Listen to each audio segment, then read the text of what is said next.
Hey, folks, thanks for tuning in to the Todd Allbaugh Show. Todd is coming from an undisclosed location. Just kidding. He'll tell you in a second. We got about 30 seconds until we kick off the show. Very good.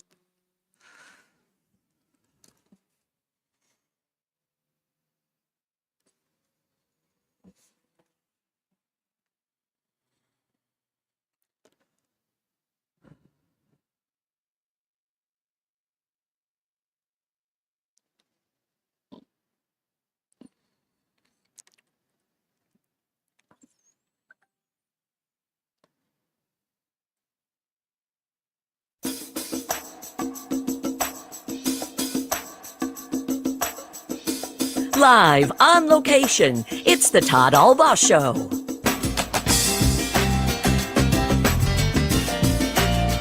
And now, pursuing truth wherever it may lead, here's your host, Todd Allbaugh.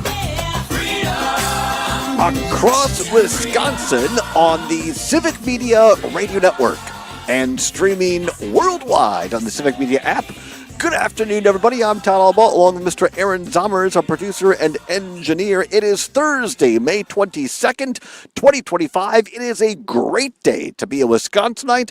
Welcome in. We are live on location once again, and I hope that you're watching us on StreamYard. Well, we're streaming on StreamYard, but watch us on Facebook, on Twitter, X, Twix, or YouTube, because what a background here. We are on the banks of the Black River here in Black River Falls, Wisconsin, at the Mark Holmgreen, not Holmgren, but the Mark Holmgreen Memorial Boat Landing here on Black River in Black River Falls. Good afternoon, everybody. Glad to have you along. Mr. Zommers back at the world headquarters in downtown Madison on State Street. Zommers, how the heck are you? Doing well. It's pretty nice here, too. Not as nice as it is there. I'm not out in the beautiful outdoors, so, Sure. but it's not raining, so we take that. Okay, yeah, absolutely. Well, I tell you what, we were planning on doing the show at Eau Claire today, up in Eau Claire, because we're going to be there a little bit later on today. But as things would have it, I got out of Madison a little bit. Here's what happened. When we do these remote shows, I have a battery pack. It's called a Jackery. Jackery is the name of the battery pack. And I'd forgotten that at the world headquarters, so I'd stopped down there. And so by the time I went to Richland Center, because I'm picking up Mom, because we're going up to Eau Claire to see my youngest niece's Isabel, her graduation. And so by the time I'm like, we're not going to make it, but all the better, because I love nothing if not a great adventure. I said, well, we'll stop. We'll find some place along the route to do the show, because with the Starlink satellite and the battery pack, you can pretty much do the show from anywhere. So we pull into Black River Falls, and that was great. And we found this great location here, because we're going to be talking in hour 2 today. Not going to want to miss it. Alex Modorsky, of the Associate Director of Government Relations of the Nature Conservancy, is going to be here on the show talking about the great outdoors. I thought, what better place to talk about conservation than along the banks of the Black River? So that worked out great. Couple of things here as we go throughout the afternoon. Number one, I thought that I was the last person to use the battery pack, and I always plug it in after I'm done.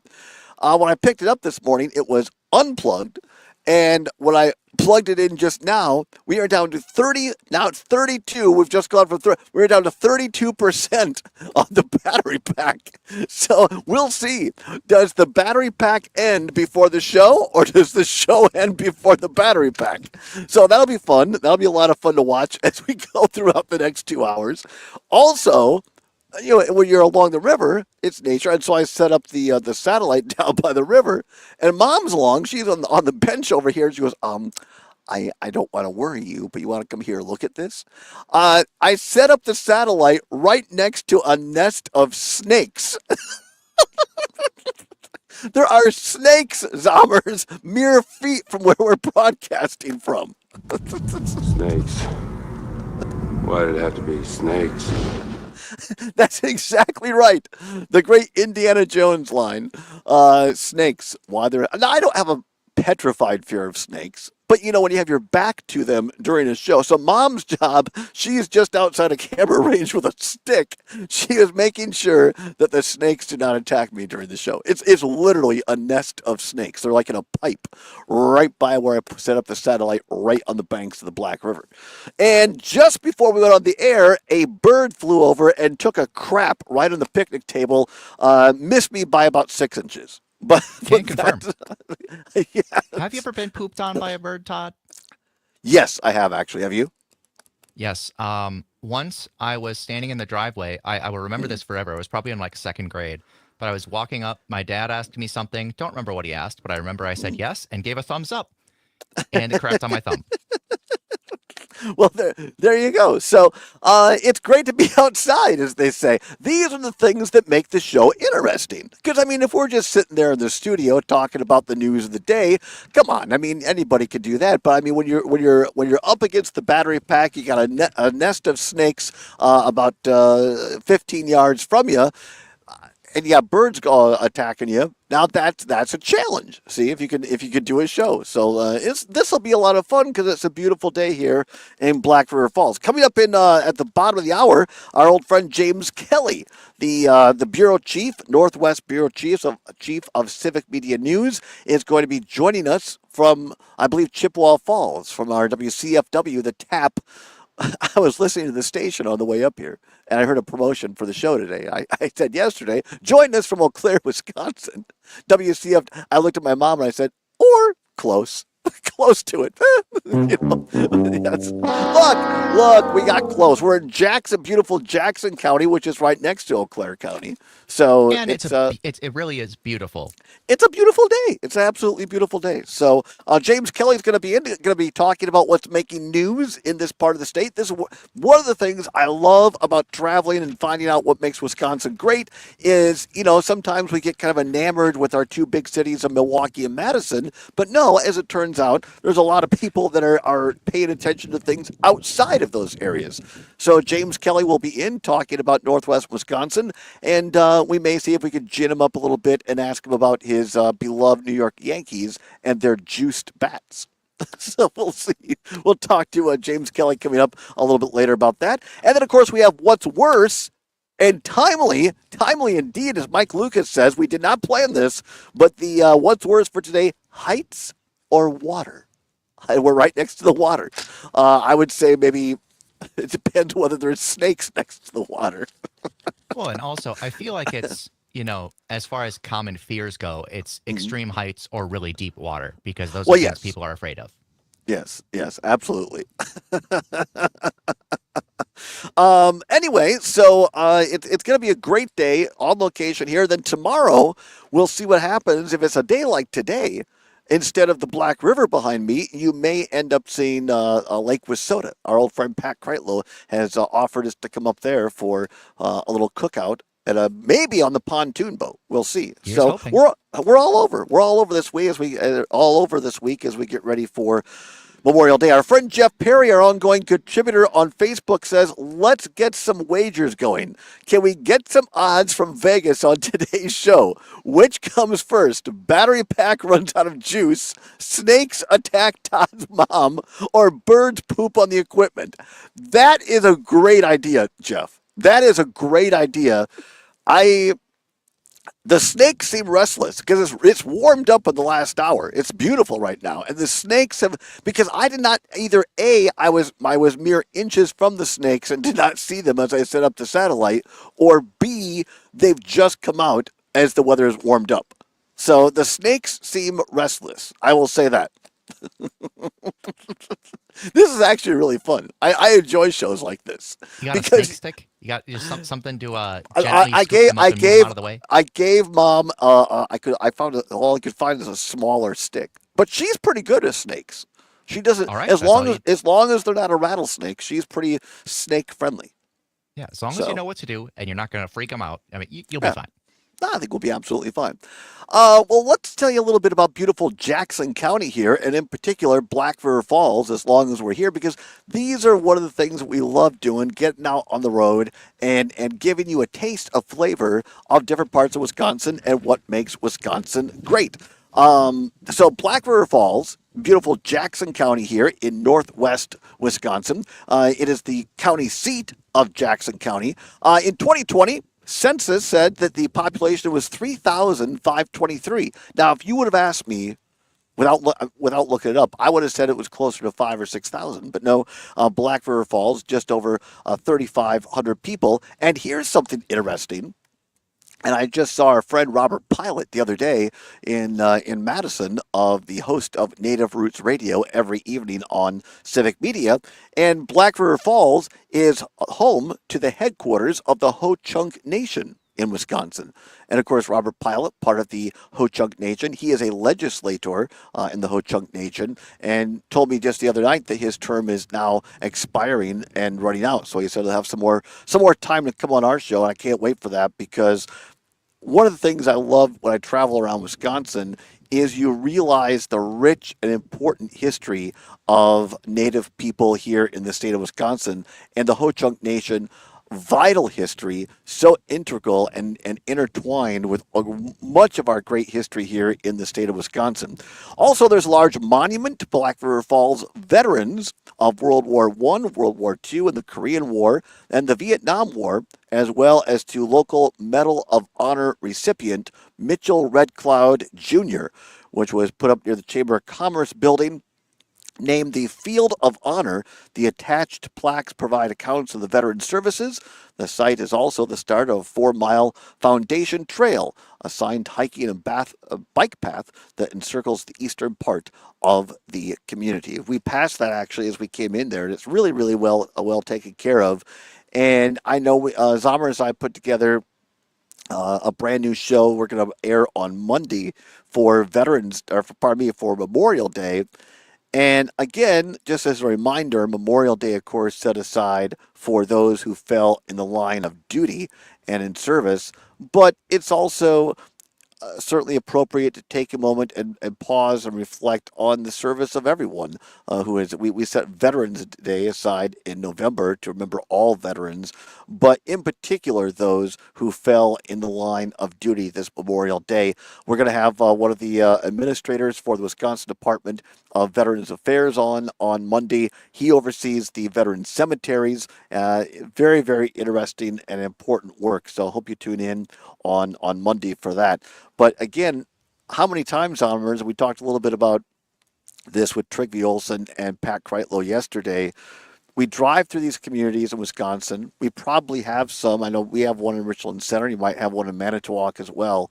These veterans memorials. But how many times do we actually stop and read them and understand the importance and the significance of those right in our communities who have given all and given back to our land? Not enough. That is the answer there. Yeah. Yeah, absolutely. So they do it really well here in Black River Falls. If you're up here, it's right on the main drag here as you're going through Black River Falls. Great Veterans Memorial to World War I, World War II, Korean War, Vietnam War, and of course that Medal of Honor, the highest military honor that a person can have, to Mitchell Red Cloud Jr. here in Black River Falls. So if you're ever in the area, stop in here. Black River Falls is the focus of Michael Lessie's book, Wisconsin Death Trip, which was which used photographs and newspaper cuttings to highlight the harshness of life in the community during the late 19th century and the effects it had on the psychology of the inhabitants. So right there, just another little bit of history as well. Has a vibrant downtown here in Black River Falls, like a lot of communities in Wisconsin, kind of gone through different periods where big box stores come in and it has an effect downtown, but they've really done a lot to try to revitalize the downtown here in Black River Falls. And of course, Black River, a great place to kayak or canoe as well. Part of what makes Wisconsin great. Black River Falls here in Jackson County. Come on back, take a couple look at some headlines for you, and then coming up at 2:30, James Kelly with news of the area. We're live on location in Black River Falls. It's the Todd Allbaugh Show right here across Wisconsin on the Civic Media Radio Network.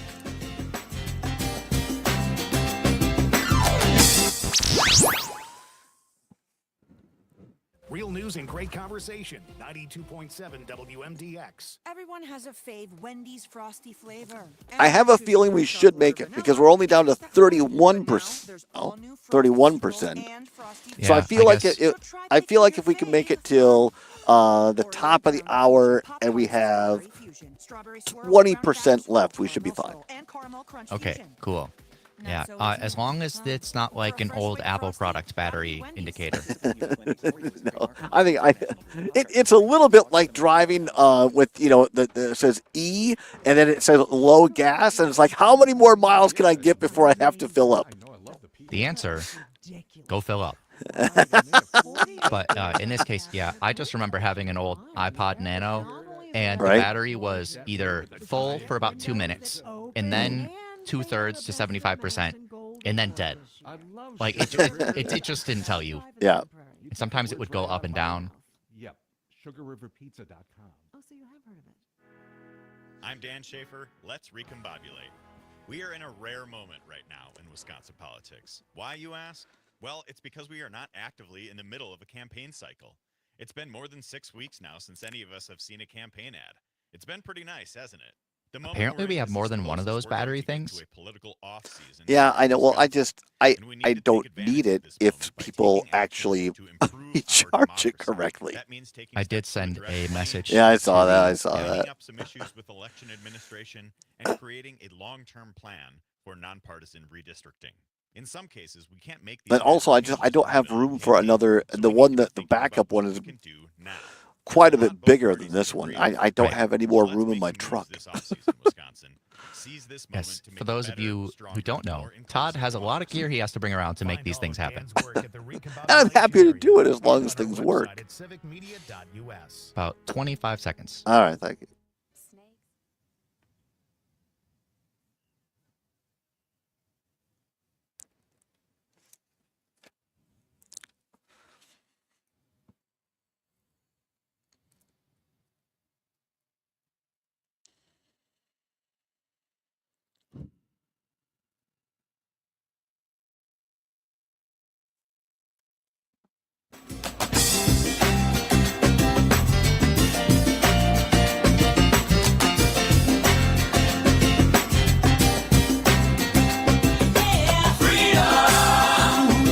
Pursuing truth wherever it may lead and having fun doing it. Welcome back to the Todd Allbaugh Show.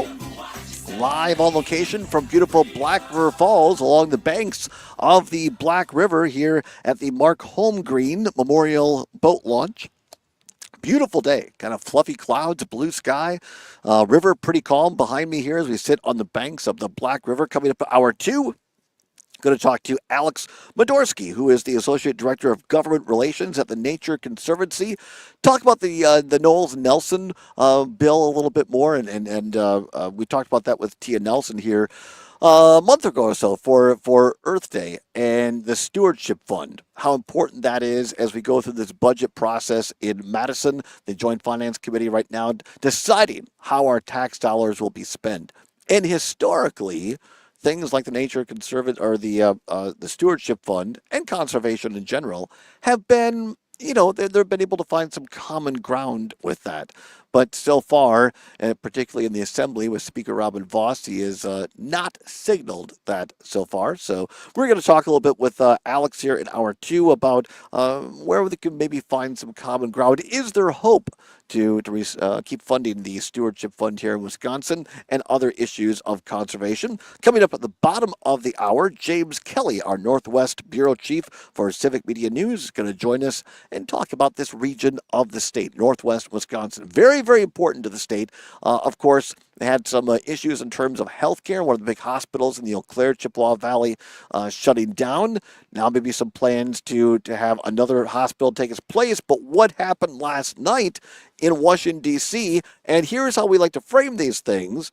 Lots of things happening in Washington, D.C., the fire hose of information, as they say. But how does it affect us here across the state of Wisconsin? I want to spend a couple of minutes on that. Last night, the reconciliation bill passed the House of Representatives by one vote. by one vote. I believe two of the Republicans took a pass on it, voted no. One Republican voted present, and all the Democrats voted against it. But here's the thing, and I was listening to another radio program this morning, and the host was absolutely, I never even occurred to me until she said this. Absolutely right about this. The vote passed last night, the House Reconciliation Bill, by one vote. One vote. And yesterday, or overnight before yesterday, one of the Democratic House members passed away after being diagnosed with cancer earlier this year. Since the election, 3 Democrats have died. And so this person was pointing out, she's absolutely right. Had it not been for the death, and I feel very, very bad for their family. Had it not been for the death of this Democratic member, it might not have passed. I bet those 3 Democrats would feel so bad if they were still around. Right? But there is, and we talked about this with the whole David Hogg issue. I don't want to go too far down this path, but there is a point, and there is a point to be made here that some of these people who are long in the tooth, shall we say, if they stay too long and they die in office, there can be actual consequences to this. So, I mean, yeah, I think there's a fine line between ageism and also self-awareness of when you can no longer do a job. Yeah, exactly. So the reconciliation bill passed by one vote. Looking at WisPolitics.com now, it says that the Trump administration, this is a quote from U.S. Representative Gwendolyn Moore, Democrat of Milwaukee, in response to this. She says, quote, "The Trump administration continues to weaponize the justice system to score political points and intimidate others. As member of Congress, it is part of our duty to conduct oversight of the executive branch.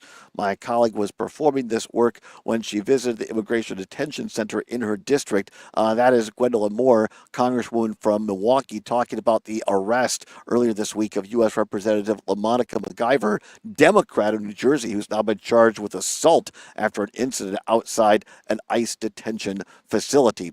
According to WisPolitics, Wisconsin Dems are arguing the reconciliation bill that passed last night. Actually, it was early this morning, I think at 5:30 or 6 o'clock Eastern time. Mike Johnson kept him in Congress all night long, while Republicans are largely standing beside it. House Rules Committee held a hearing on the bill beginning at 1 a.m. yesterday, and Rep. Gwen Moore slammed the tax cut plan during her speech over 6 hours into the meeting. Moore said, quote, "We're sitting here bragging about so-called savings, and what are we going to do with these savings? What are we going to do with the savings? Are we going to take these and savings and reduce our debt? Nope, we're not going to do that." Moore said, "These tax cuts are so massive that we don't have enough kids to starve. We don't have enough people to deny health care. So we're just going to ask Americans to finance tax cuts for billionaires on the national debt," unquote. That was Representative Gwendolyn Moore. As we said, the bill passed last night, 215 to 213. Largely along party lines, the 2 Republicans, Warren Davidson of Ohio and Thomas Massey of Kentucky, voting no. 1 Republican, Andy Harris of Maryland, voted present, and 2 Republicans not voting. It now goes to the Senate. U.S. Senator Tammy Baldwin, Democrat of Madison, in a press conference on the bill, said it would take away health care for 230,000 Wisconsinites to fund these tax breaks for the super wealthy. Senator Baldwin said, quote, "Folks, you don't have to have a hearing at 1 in the morning when you are proud of what you're doing.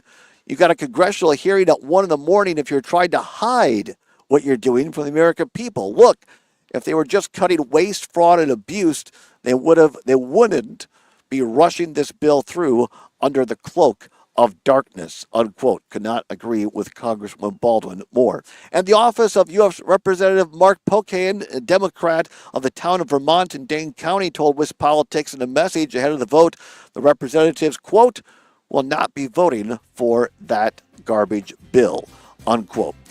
We shall see. There will be implications. In particular, really bad for rural health care. We'll talk more about that with James Kelly next. Don't go anywhere. It's the Todd Allbaugh Show live on location here in Black River Falls on the Civic Media Radio Network.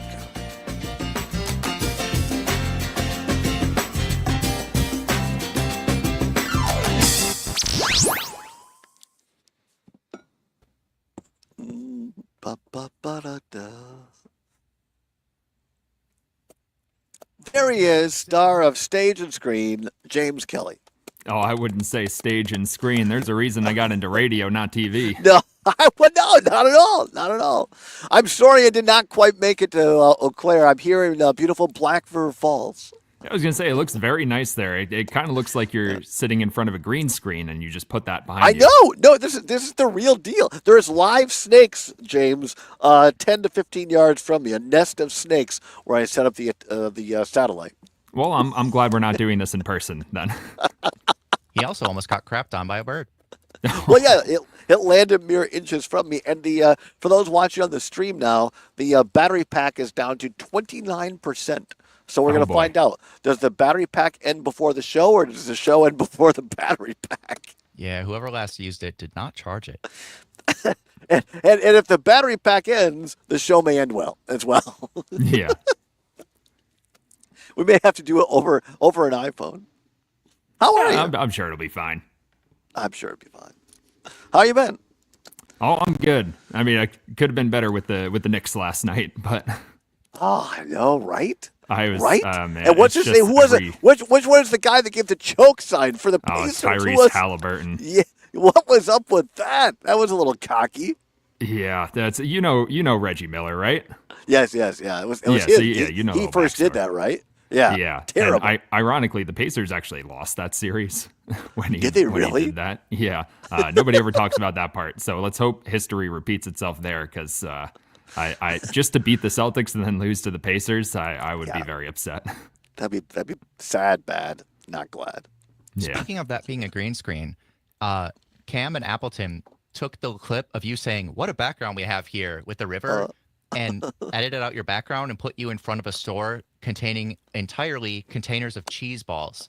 And so it's just you saying, "What a background we have here," with like just No, a ton this of is. cheese I balls. wish. Well, you can make the bridge, the interstate's right down there, but you probably can't see that on the screen. But I wish a boat would go by and then I could prove that it's, or a snake would bite me and I can prove it's not a green screen. Maybe not that one. I thought we'd talk a little bit about, since the House reconciliation bill passed just a little bit.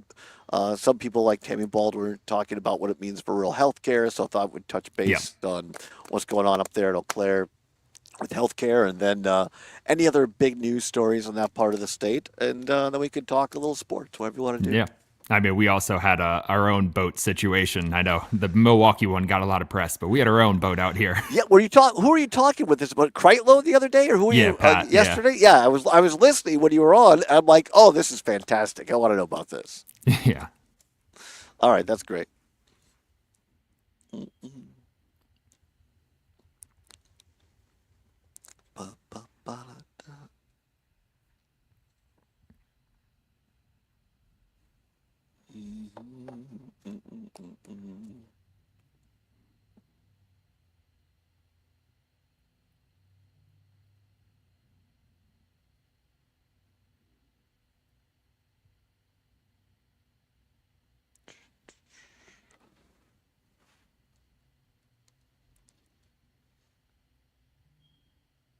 Nightlight with Pete Schwaba. Last week, I asked if me swallowing like 100 mayflies on a walk breaks a fast, because I was doing intermittent fasting. 0.008 calories per fly. You are breaking a fast, though, because Probably. it's not zero. It's not 0 calories. So you did. Well, that really sucks. I mean, don't get me wrong, they tasted good. Nightlight with Pete Schwaba. Weeknights from 6 till 8 on your local Civic Media radio station and on the Civic Media app. The John and Gordy Show. Catherine, What is she's wrong obsessed with with, a man in uniform. Do you get to drive the truck sometimes? Do you get to drive what? Hi, hey, come on here. What? We're listening into your conversation. The fire people. 30 They're seconds. here. Thank you. Bring them here.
We are rolling on the river. We are here live on location on Black River. As a matter of fact, the beautiful shores of Black River in Black River Falls, Wisconsin. Todd Allbaugh, along with Zombers, back at the world headquarters down in Madison. Glad to have you along here on a Thursday, the 22nd of May, 2025. It's beautiful out here, Zombers. It's absolutely beautiful. I thank you for playing that. That's one of my favorite songs, actually.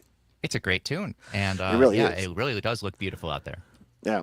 One of my other favorite people here at Civic Media. We're always proud and happy to have him join us. He joins us from the beautiful Plush Studios in downtown Chippewa Falls. It is James Kelly, our Northwest Wisconsin Bureau Chief for Civic Media News. James, how the heck are you? Well, I'm good. You know, there might not be as much sunshine inside of the office here as you're getting broadcasting from outside, but there's less snakes. So, good trade-off for me. Exactly right. If you didn't join us at the top of the show, Todd set up the Starlink satellite here right next to the Black River because there was no obstructions and it was a cement surface. What I did not know until after I got it set up is the pipe right under the cement surface contained a nest of snakes. So we're seeing. Hopefully, they will stay about 10 to 15 yards behind me until the end of the broadcast. I'm not sure how I'm going to get the satellite dish back, but. Yeah, if you start sounding maybe a little off, maybe like you're falling asleep at the wheel here, we'll get EMS out there for anti-venom. Is there a NepiPen for anti-venom? Yeah. Are you a anti-snake? Does snakes bother you, James? I don't love snakes. That's for sure. Well, yeah, we didn't really have right. that much of a problem with snakes on Long Island, but we did get some water snakes, some garter snakes, and you just don't really? like All seeing right. them. Well, that's the thing. We know it from earlier visits that you're not a native of Wisconsin, although you're doing a great job covering the state of Wisconsin in the Northwest. But you're a Long Island, New York guy, and we'll get into sports a little bit later because I know your beloved New York Knicks are right in the middle of the big playoffs. Let's start a little closer to home, though, James. We talked right before the break here. Last night out in Washington, D.C., the House of Representatives passed the reconciliation bill by one vote, the slimmest of margins. It basically took a Democrat dime, not made up, actually real, in order to pass this bill last night. And I think what's interesting to me, James, is the implications of what this means across the state of Wisconsin. And right before the break, we read a quote there from U.S. Senator Tammy Baldwin, Democrat of Wisconsin, saying this is going to really have a real impact when it comes to health care. And I think in particular, rural health care, nobody's covered this subject better at Civic Media than you, James, about what has gone on in Eau Claire. Just remind viewers again of the already health care concerns and crises you folks are facing in Northwest Wisconsin and what this might be. Yeah, so a little over a year ago, the HSHS hospitals in Eau Claire and Chippewa Falls both closed, as did a number of Prevea clinics in the region, just taking away, general primary care from residents in addition to the two hospitals. Now, especially in Chippewa Falls, that's problematic because it was the only hospital here. It also operated as the county morgue. So the county had to come to an agreement with another place to kind of temporarily serve as the morgue and kind of get them up to that code. There have been plans for new hospitals. They're going to take a while. The soonest would be the partial reopening of St. Joseph's later this year, if that's deemed financially viable.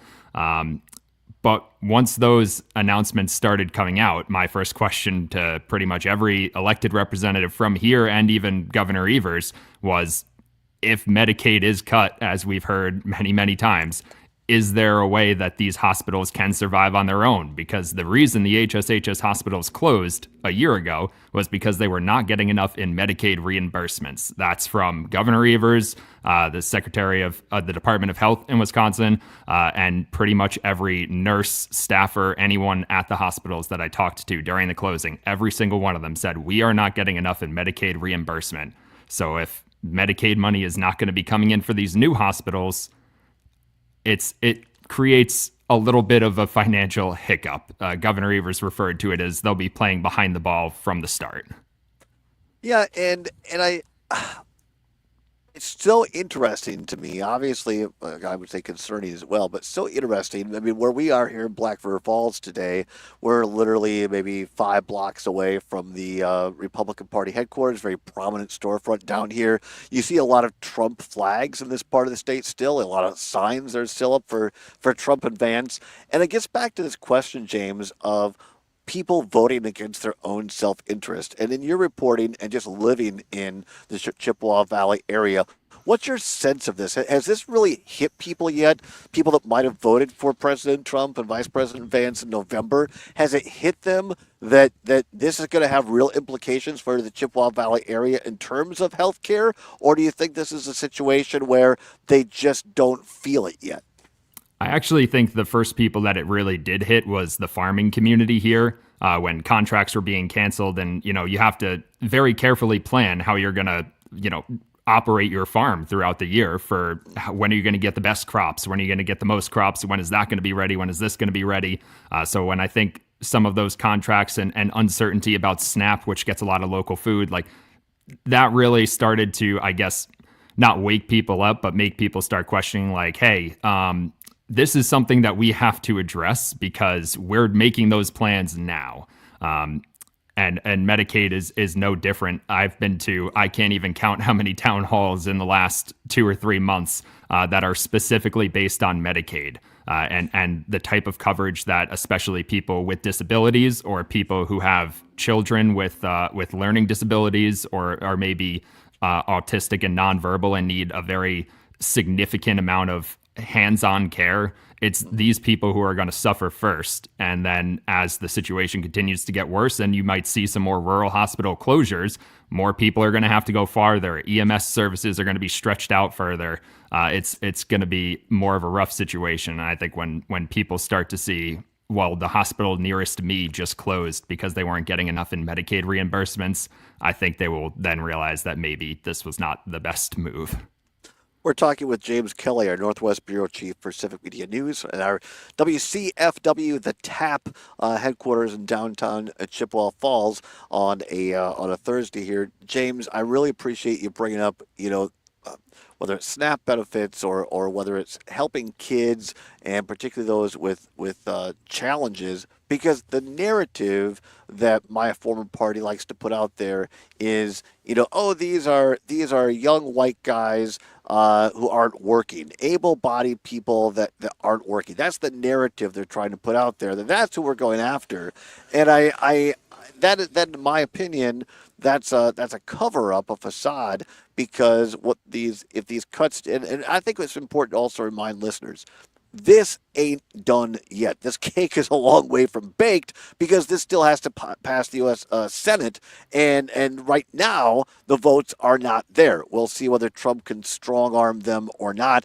Ron Johnson, Republican Wisconsin, is one that says he's a no, but because he thinks it doesn't cut enough in spending. But to get back to what you picked up on or what you said earlier, James, that these are these cuts that may go through if passed the House and signed by Trump, this could have real implications, not just in Northwest Wisconsin, but all over, and in particular in rural areas where this affects a lot of people. Yeah, and all of these things are interconnected, right? If you're not able to pay for extra care for a child who needs it, you can't go to work. And I know up in like the Barron County area, one of their big struggles right now is just building more housing because they have so much availability in the job market, so many jobs that are going unfilled right now. The problem is they don't have enough housing to bring people in from other parts of the state to say, move here, build here, like, let's build your life here in Rice Lake or Barron County as a whole. They just don't have the housing for it. So they're going that way. And, if more people have to leave the workforce because they can't afford to, pay out of pocket for very specific and specialized care for someone who needs it, or they're not able to afford their own medications, so they can't work anymore, that's going to have an economic impact as well.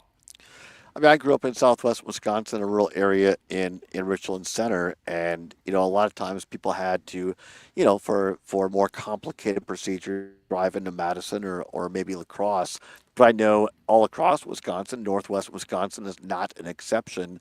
For some folks, driving to a larger city or different place for care is just not an option. Either they live alone or they can't afford the gas and this sort of thing. So it's a situation where a lot of really good people could be harmed because they're not going to have access to rural health care across the state.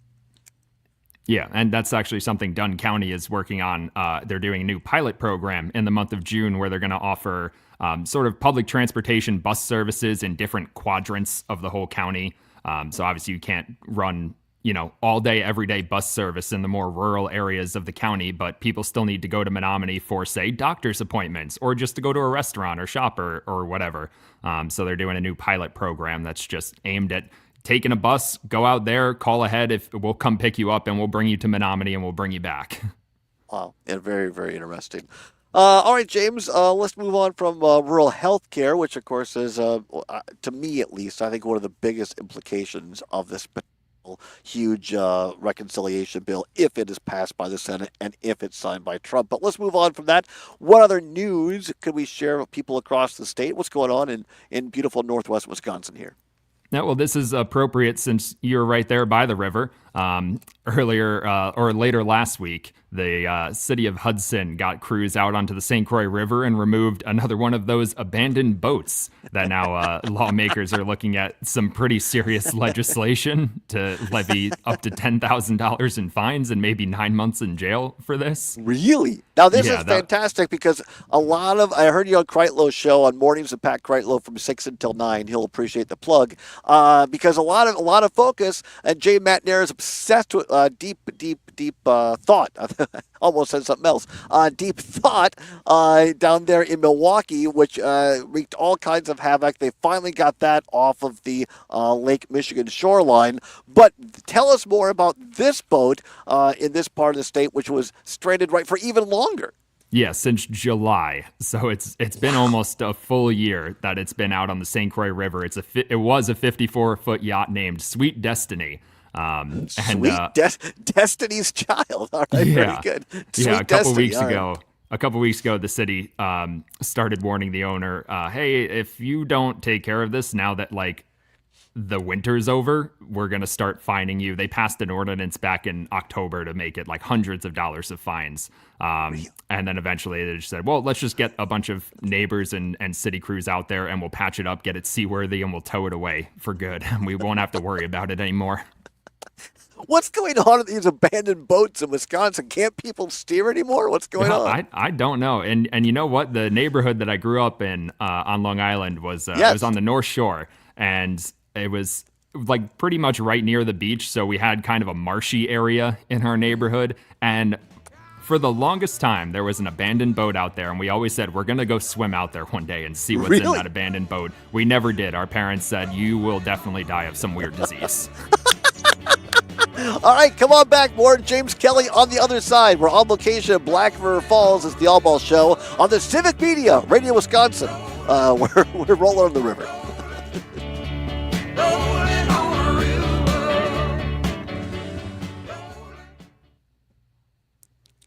Yes, on the Civic Media Radio Wisconsin. I was looking at my phone at the same time as something popped up and said Wisconsin. I can't concentrate. And I'll tell you, there is absolutely nothing but coffee inside this thermos. I wish there weren't. Is this Destiny's Child? What is this? Commercial, sure. With curbside pickup available, you'll always find what you love only at Total Wine and More. Total Wine and More. Oh, Total Wine and More. Ready to sizzle. Come into Cold Hot Korean Don't need Barbecue to come on in. We'll make sure you drive home drunk. Well, it's their delivery service, so you don't do that. Oh, okay, very good. Oh, yeah, one of the You bars can that I Uber used to Eats your work at, wine. one of the bars I used to work at had these guys come in with a new business that was give us a call. We're in the area, so we'll come out with two people. One of us will drive you home. One of us will drive your car home, and then yeah, we'll get out. And I don't think anyone really thought of the fact that they were calling strangers to operate their vehicle and take them to their home. and I don't think that business lasted very long. Did anybody ever Yeah. steal a vehicle? Not to my knowledge, no. Oh, I okay. feel like I what, usually took what it a lot upon of bars myself. do now is just they'll call you a cab and pay for it just to make sure that you don't get in an accident. Yeah, well, we had one regular who I was bartending, so I knew how much he was having, and I would at the end of the night say, Dion, give me your keys, man. I know you're not driving, and he only lived like 5 blocks away, so I was like, I'll just drive you myself, man. It's fine. Well, that was good of you. That was very good of you. I was like, why don't you just walk? It's like a 5-minute walk. Yeah, you could walk there. Like, why even drive to the bar? Yeah. Like, I wouldn't if I lived that close. Yeah, for sure.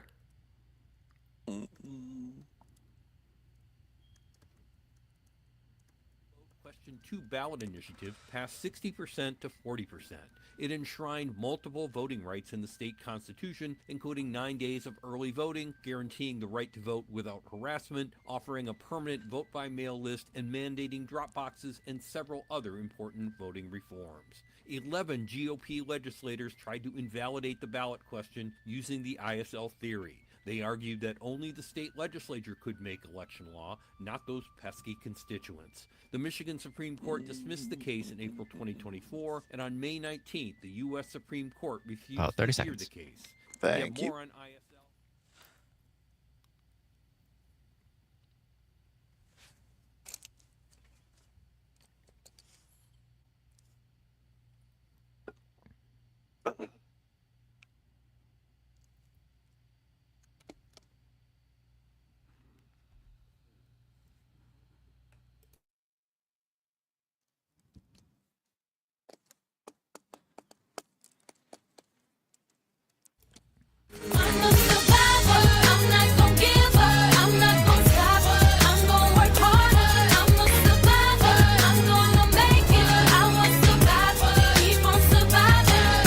Welcome back to the Todd Allbaugh Show on the Civic Media Radio Network. We are live on location at the, let me get the name right here, Mark Holm Green, not Holmgren, the Mark Holm Green Memorial Boat Launch here in Black River Falls. We are right on the Black River. No boats stranded here. We are joined by our Bureau Chief of Civic Media News of Northwest Wisconsin, James Kelly, who reports there was a Destiny's Child boat. So where was it again at? Or was it Sweet stranded Destiny, at? the name. Sweet Destiny, not Destiny's. Sweet Destiny. Where was that? Where the boat was, it was on the Yeah, St. Croix River. On the St. Croix. It could have been Trygve Olsen's boat. You know, he grew up over there on the Yeah. St. Croix River. I hope he's not catching those fines. No. But is it still there? They got rid of it finally. Yeah, they did. They did. They towed got it rid of on it. Friday. All right. Very good. James Kelly joins us from WCFW The Tap in beautiful downtown Chippewa Falls. Glad to have you. Now, what are you doing tomorrow, James? Tomorrow afternoon? Oh, tomorrow afternoon. You know, I did hear a rumor from Pat Kreitlow that there might be a boat going out on the water for a live show. That depending on the weather, if we don't have to wear ice skates, we may launch the SS Minnow, captained by Captain Stubing, better known as Pat Kreitlow. And so, if you want to come on over to Lake Wissota and join us for the show on the pontoon, you're more than welcome. Yeah, I'll bring the sunscreen. All right, very good. We'll come on over. There may be a beverage or two and a brat. We'll see, but that'll be very, very exciting. We're looking forward to that. All right, James, any other newsy things before we get into some more fun here? Oh, so much newsy stuff. Muskie All right. season's opening up north. Yeah. Yeah, a few days ago, Governor Evers asked the U.S. Small Business Administration to designate Douglas County as a hub zone, a historically underutilized business zone with the upcoming Blatnick Bridge reconstruction project work going on. There's a lot of community organizing, trying to make sure all of those businesses are able to remain viable during a pretty lengthy construction project. Yeah, we were up there last winter when former President Biden announced the funding under the Infrastructure Act. That's a huge thing for the economy there, both in the Superior area as well as Duluth over in Minnesota. So big happenings there for sure. Yeah, that would definitely, getting the hub zone designation would definitely be a big help there, especially right now. Yeah, absolutely. Well, certainly hope all goes well there. Anything else, Mr. Kelly? Anything else? What kind of news you looking for, Todd? Well, you want whatever fun news or you? Whatever you, yeah, sure. I mean, we got 5 Yeah. minutes or 4 minutes. Give us some fun, James. Yeah, productive news. Up in Ashland, a bunch of local businesses are doing a PB&J drive, trying to just kind of address the food insecurity issues going on up there. Because some of the local food shelters are saying they're seeing some more active use of their food shelves, about 15%. A lot of housing projects going on in the Eau Claire, Dunn County area. Actually, earlier last week, the Eau Claire City Council approved a one-time $40,000 payment to help a local homeless shelter in the downtown area here stay open. That's run by the Diocese of La Crosse, the Catholic Charities Sojourner House.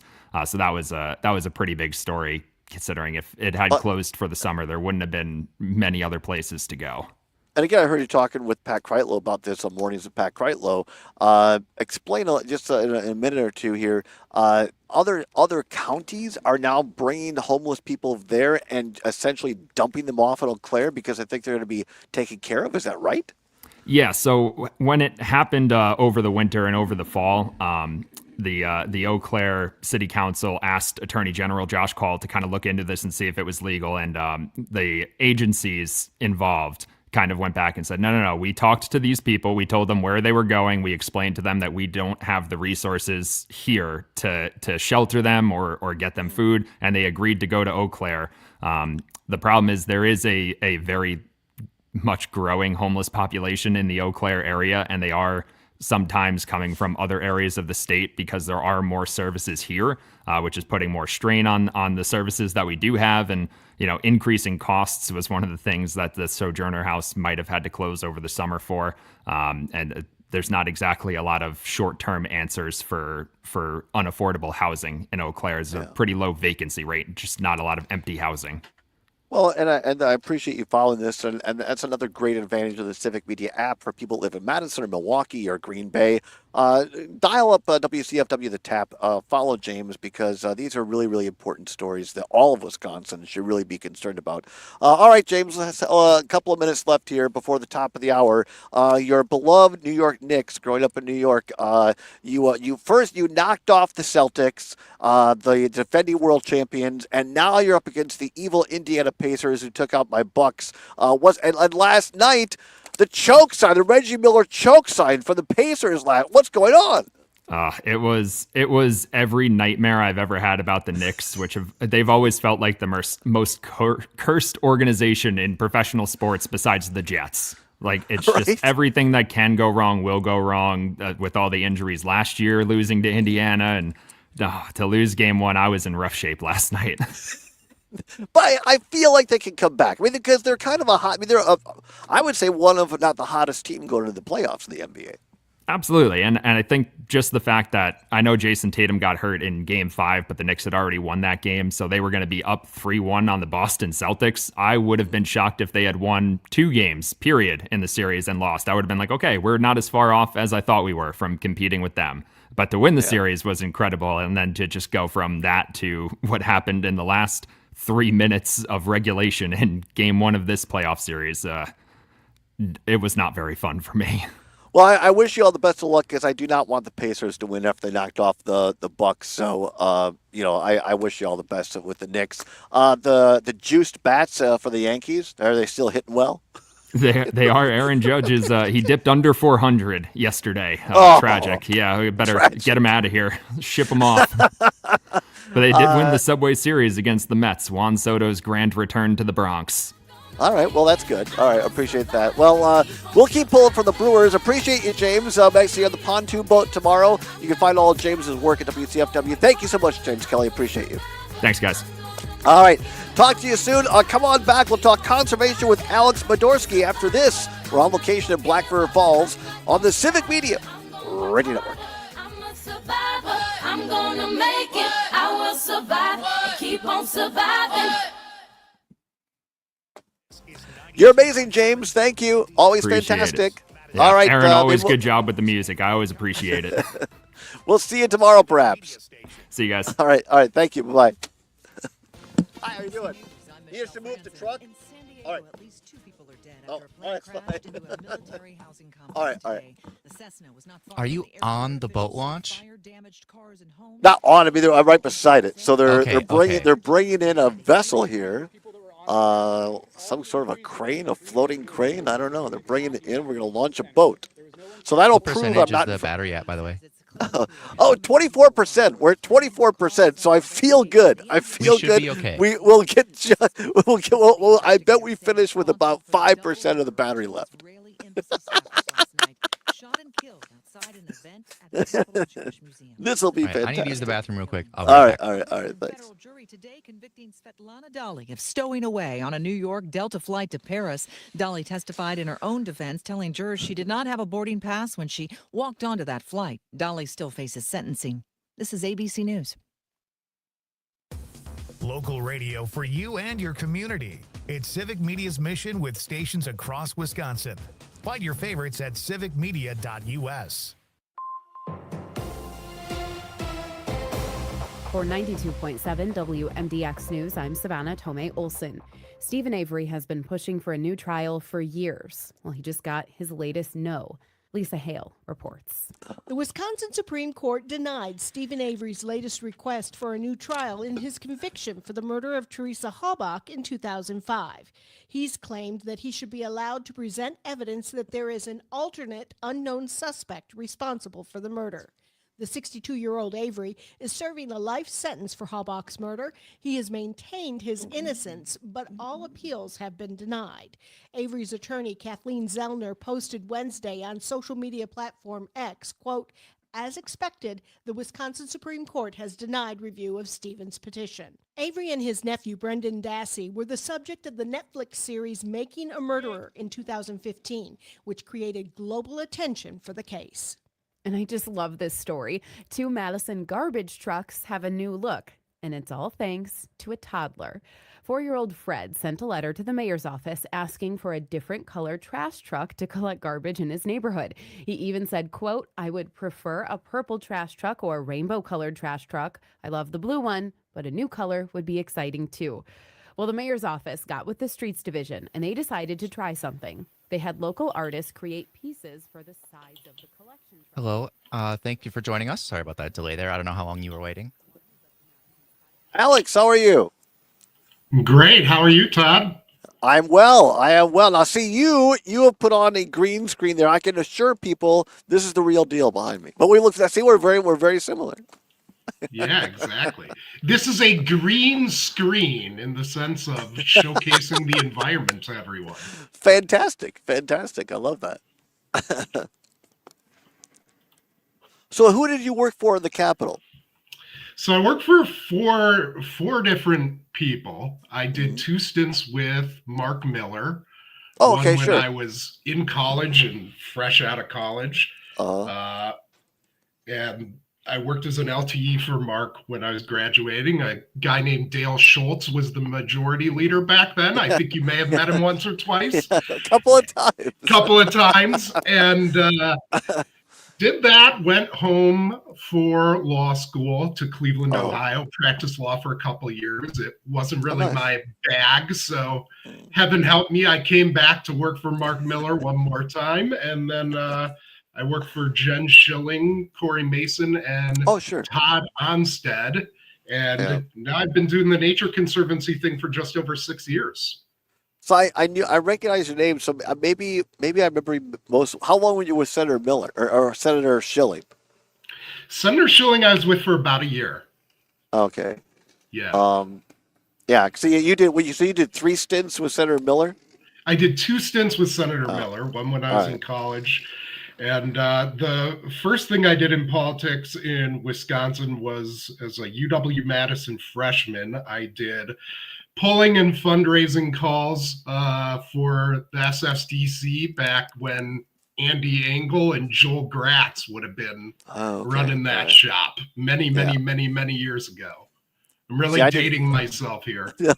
I did 5 stints with Dale, so he calls me the Billy Martin of the Schultz office. Although I Yeah. was not fired like Billy Martin was by George Steinbrenner. So Either you couldn't quit him or he couldn't quit you, one way or the know, other, I right? can't quit you. Yeah. Yeah. No, I would go. Like I worked for Klug, and then I came back, and then I went and Mhm. worked for our Chamber of Commerce, and I came back, and then Mhm. the majority leader.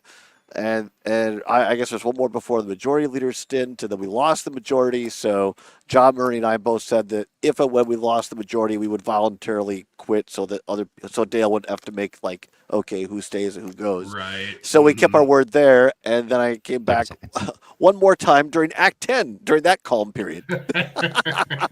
Yeah, very calm and copacetic. All right, here we We're go. on in 20 seconds. Thank you. Yeah, I came back right. Hang I mean, on, the time out. recalls were still.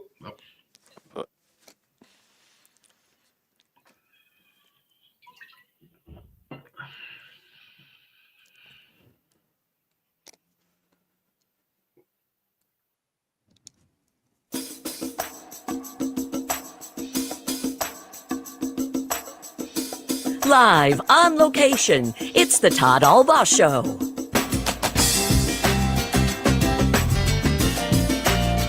And now, pursuing truth wherever it may lead, here's your host, Todd Allbaugh. Across Wisconsin on the Civic Media Radio Network and streaming worldwide on the Civic Media app. Good afternoon, everybody. I'm Todd Allbaugh, live on location here in Black River Falls on the banks of the Black River here at the Mark Holmgreen Memorial Boat Launch, where a boat has just launched. It is Thursday, May 22nd, 2025. It is a great day to be a Wisconsinite, a beautiful day here along the banks of the Black River. Mr. Zommers, our producer and engineer, back at the world headquarters in downtown Madison. If you were not with us in hour number 1, I can tell you that we're monitoring a couple of things here. Number 1, our battery pack, we started at 39%. I can tell you we're now down to 23% on the remote battery pack. So I'm feeling good, Zommers. I thought if we got to hour number 2 with 20%, we'd sneak in. So it appears that the show will end before the battery and the power. So that's good news. Also, yes, thank goodness. Also, of course, we're coming to you live via the Starlink satellite, and I set up the satellite dish. I thought this is great. It's a cement foundation right at the on the boat launch here. What I did not know is the pipe underneath of the cement contained a nest of snakes, which came out and started sunning themselves. I can tell you they have not attacked yet, so we have no snakes on the show yet, but we have an hour left. So that is the status of our outdoor show today, Zommers. Yes, your sister commented on Facebook, Heather, saying, "You are the most incredible host. Flying without a parachute. Snakes, battery issue, bird poop." Yes, and a bird crapped on about a foot from us right before we went on the air. But no, this is the great outdoors. This is what makes Wisconsin great because it's safe. It's when you're in a studio, everything is calm. You know everything is going on. What really matters, can you get out there in nature, take on the elements, and have a little fun? It keeps you on top of your toes, Zommers. It reinvigorates the soul. That's what we say so often. Get out, as the kids say, touch grass, and enjoy nature, right? So coming up a little bit later. Yeah, absolutely. Coming up a little bit later this hour, our What's Worse, our category for today, timely indeed. What's worse, heights or water?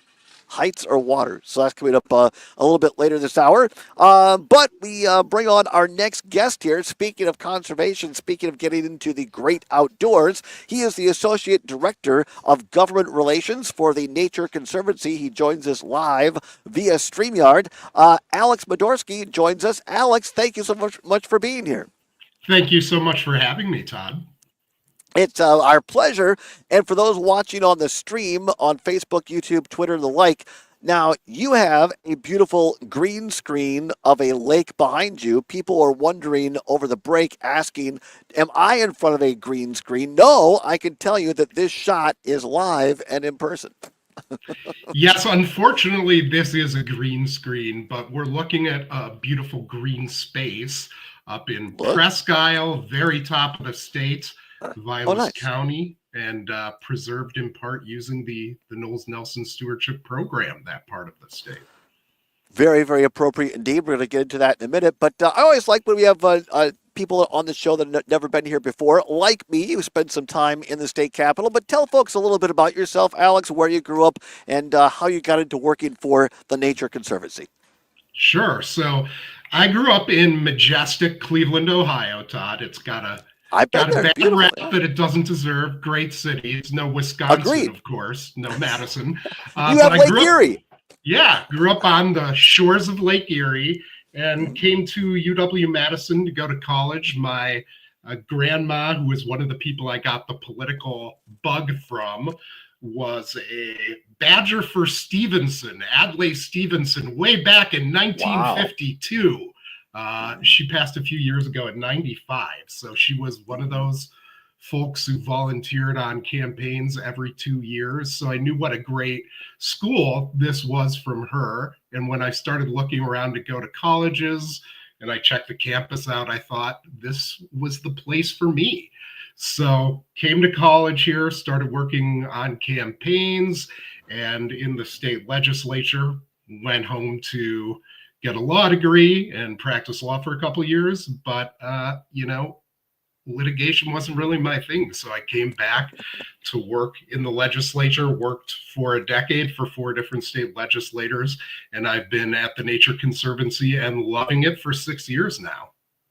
I think that's fantastic. I've visited Cleveland, and I think you're right. It does get a bit of a bad rap, but boy, I spent time. I went to the Rock and Roll Museum, Hall of Fame Museum there, right on Lake Erie. You got the Brown Stadium. At the time I went there, it was still relatively new, but also you could walk to it from the Rock and Roll Hall of Fame right there on Lake Erie. Lots of things to do there, but again, I think Cleveland was really smart. Is it too much being a native Clevelander? Is that how you say it? I mean, I think Cleveland was really smart situating those two things, the Brown Stadium and the Rock and Roll Hall of Fame, on Lake Erie, because there's a whole district of kind of conservancy and conservation all along there where people just hang out and enjoy nature as well.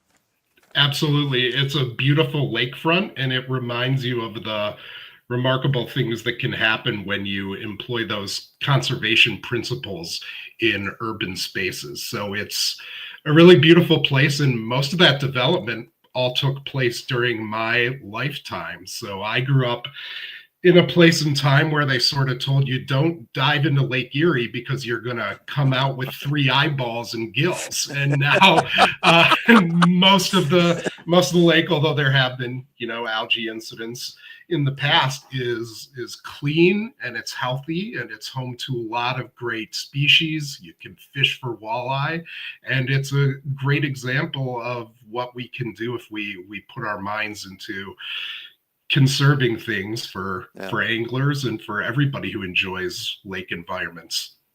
It's a great success story, and you're absolutely right. It's a great example. I think we need to look to more of these when we do things the right way, when we invest in conservation and our natural resources.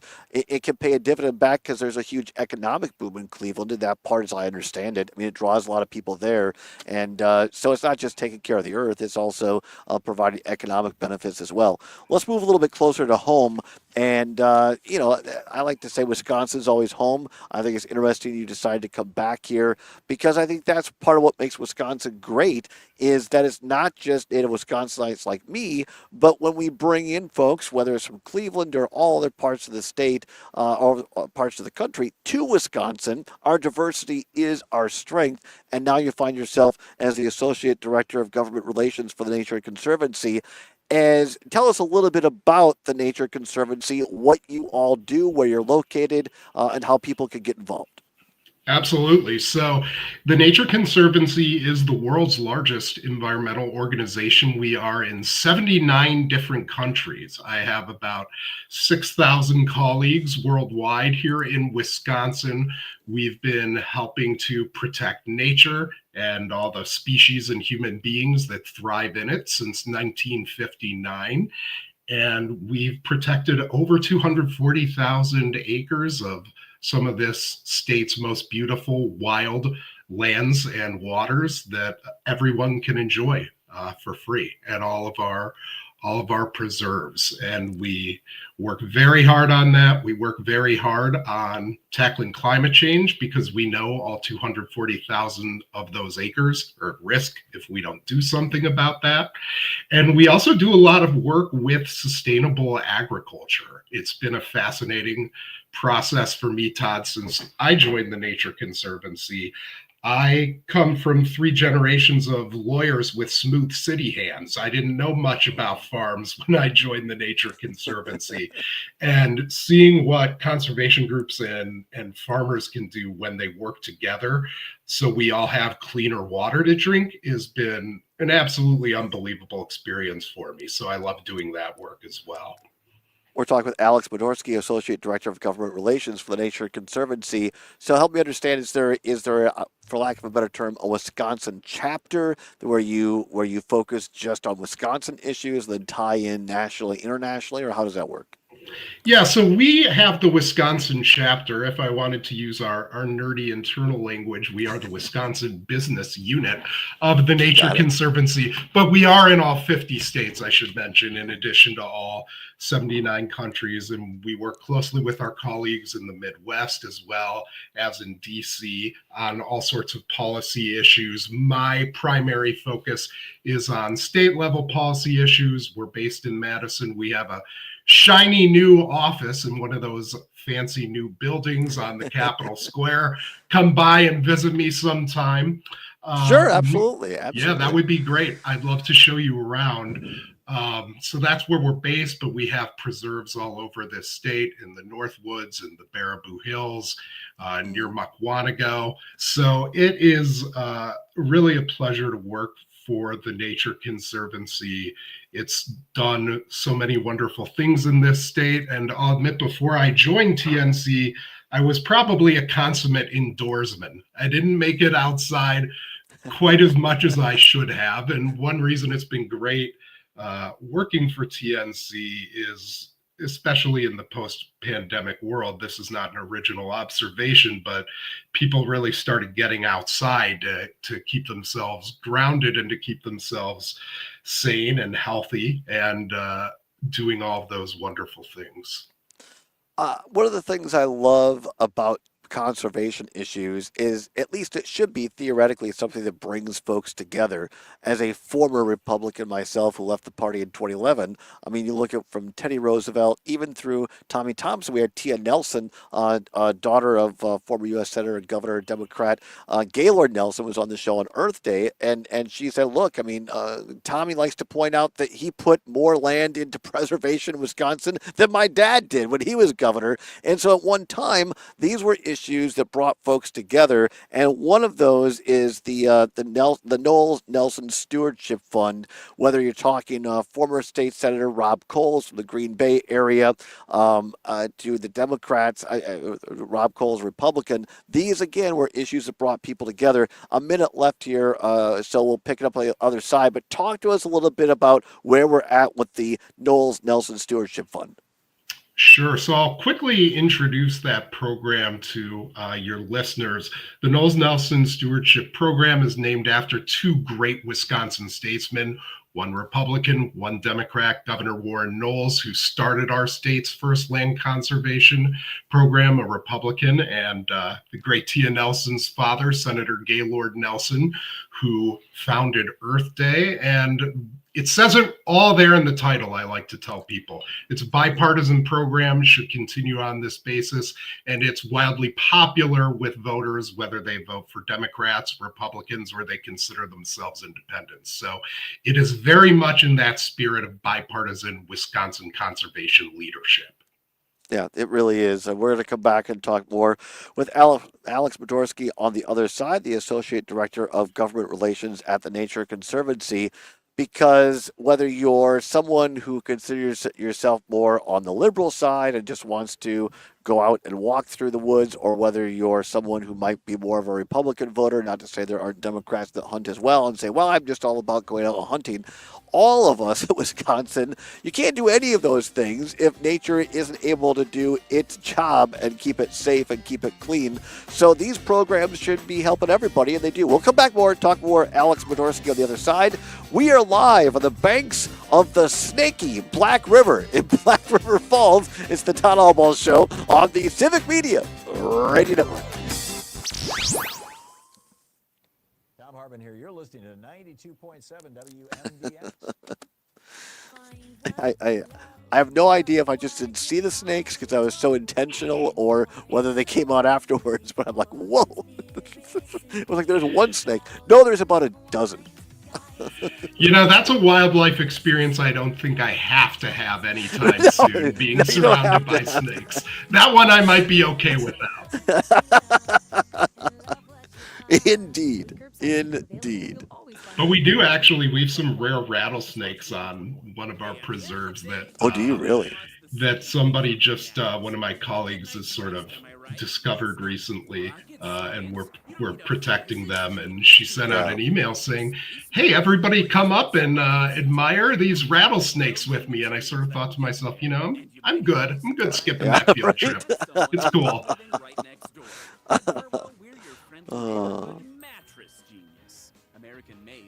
Let's see. Unlock the magic within.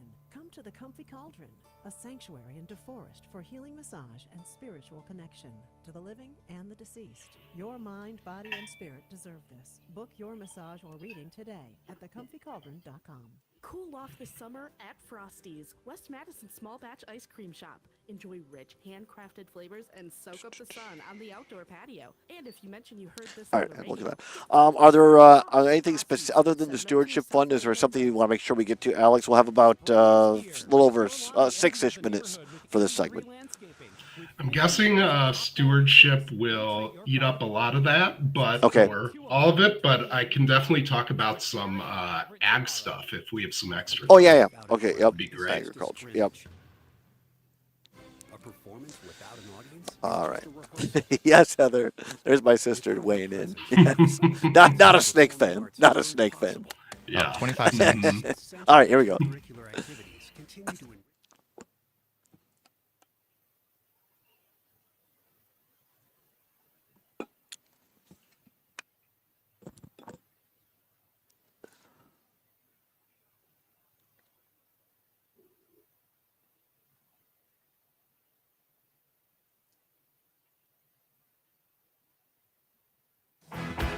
Voices in your body coming through on the radio. The union of the snake is on the climb.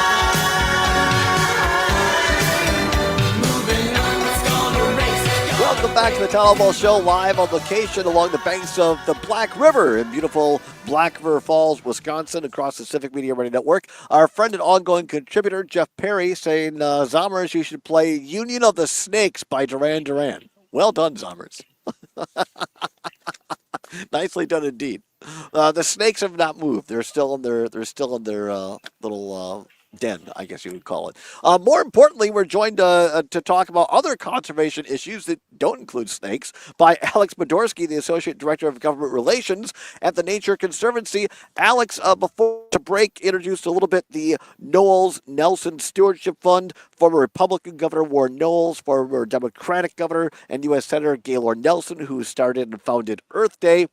What does this program mean for the state of Wisconsin, and why does it appear to be, if not in danger, certainly a concern right now as we look at the current budget process in Wisconsin? Well, it means everything. It means a lot. I was thinking about this interview, Todd, today before I joined you to chat. And when we talk about the outdoors, it does everything from protect wildlife species to protect wetlands.